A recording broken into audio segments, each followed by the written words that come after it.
Je repris la route, et après une courte halte dans un village pour remplir mon sac de provisions, je roulai plein nord à vive allure.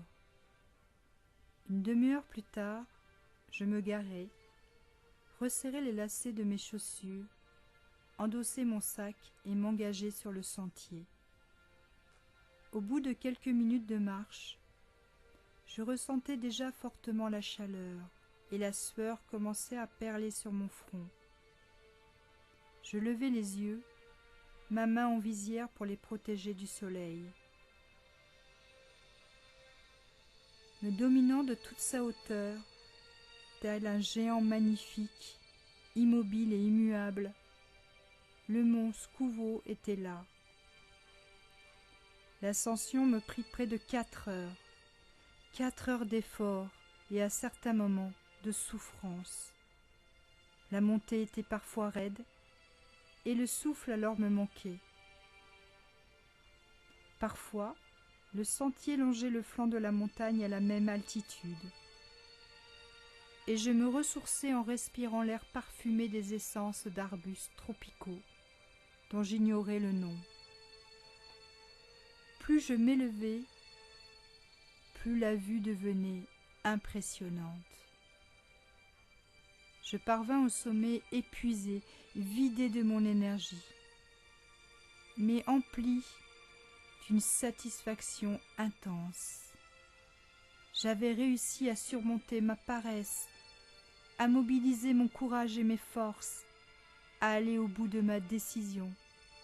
Et maintenant, je me sentais tout puissant, debout sur le mont Skouvo.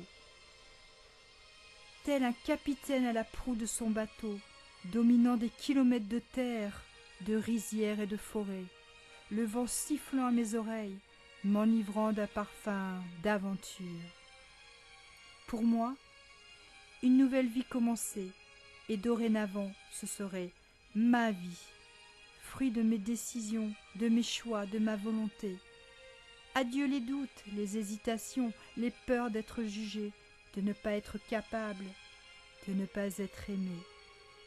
Je vivrai chaque instant en conscience, en accord avec moi-même et avec mes valeurs.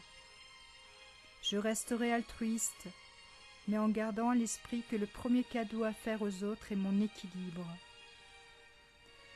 J'accepterai les difficultés comme des épreuves à passer, des cadeaux que m'offre la vie pour apprendre ce que je dois apprendre afin d'évoluer. Je ne serai plus victime des événements, mais acteur d'un jeu, dont les règles se découvrent au fur et à mesure, et dont la finalité gardera toujours une part de mystère.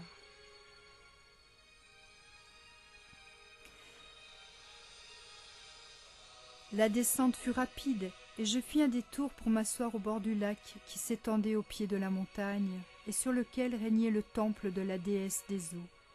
Lieu magique, inouï de beauté. Le soleil, qui se couchait sur le lac désert, disparut bientôt pour plonger la scène dans une ambiance fantasmagorique. Vaste étendue d'eau sombre dominée par l'ombre gigantesque du mont Skouvo.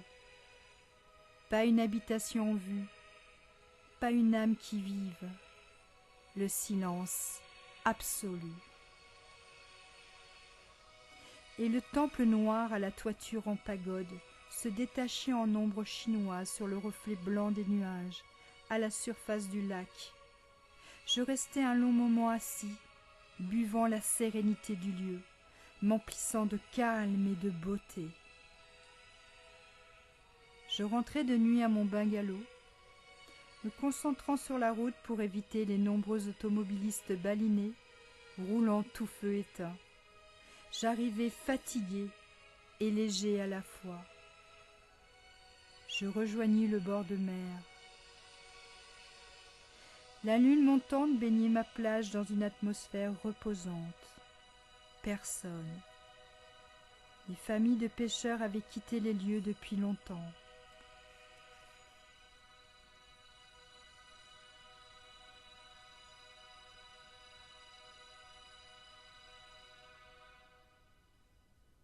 Je me déshabillai complètement et entrai nu dans l'eau tiède. Je nageais en silence, détendu et libre, sentant l'eau glisser sur mon corps. J'avais l'impression d'onduler avec le lent mouvement des vagues et de me fondre dans l'océan. Je pris une grande bouffée d'air et pénétrai l'eau en plongeant doucement vers le fond. Je saisis une pierre qui reposait sur le sable. Son poids me permit de demeurer entre deux eaux, ni attiré vers la surface, ni happé par le fond. Je me rassemblai sur moi-même, ramenant mes genoux sur la poitrine, tout en gardant la pierre dans mes bras. Je restai ainsi un long moment en apesanteur, immergé dans cette eau tiède et douce, ressentant le bruit feutré et sourd des vagues en surface, pulsations régulières et apaisantes.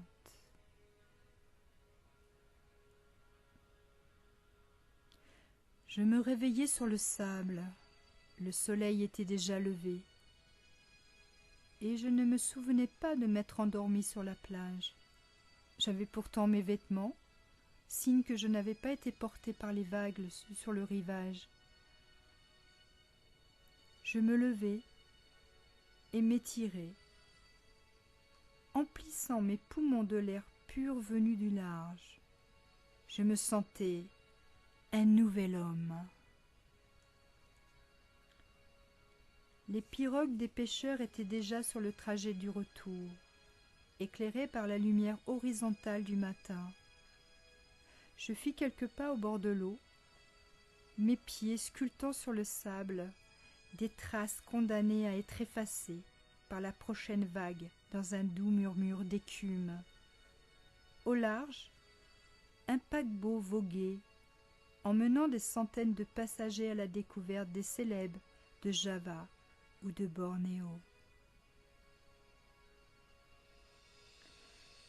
J'aperçus une enfant, seule sur la plage, sans doute la fille de l'un des rares touristes à découvrir ce lieu.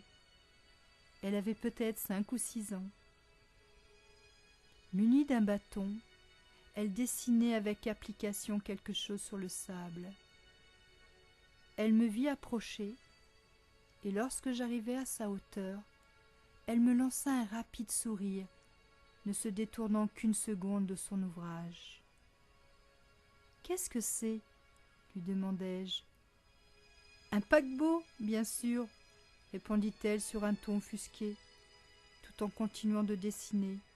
« Tu aimes les bateaux ?»« Oh oui, avant je voulais devenir capitaine de navire. »« Tu as changé d'avis ?»« Oui, parce que c'est trop difficile pour moi. » Elle disait cela sur un ton de regret. « Comment le sais-tu » ? « C'est mon grand-père qui me l'a dit. Il dit que c'est un métier pour les garçons, pas pour les filles. » Elle peaufinait son dessin, affichant maintenant un petit air triste qui me fendit le cœur. « Comment t'appelles-tu » ? « Andy. »« Écoute, Andy, regarde-moi. » Elle lâcha son bâton et se tourna vers moi. Je tombai à genoux dans le sable, me mettant à sa hauteur. « Je suis persuadée que ton grand-père t'aime beaucoup et qu'il te veut du bien. Mais je vais te dire quelque chose, comme un secret que tu garderas toujours avec toi. Tu veux ? Oui. Andy, ne laisse jamais personne te dire ce dont tu n'es pas capable. C'est à toi de choisir et de vivre ta vie. » Elle me regarda dans les yeux et resta concentrée un moment. Puis, son air sérieux s'effaça progressivement pour laisser apparaître un sourire qui illumina tout son visage. Elle s'éloigna d'une démarche confiante, le regard tourné vers le large, où le paquebot traçait sa route à l'horizon.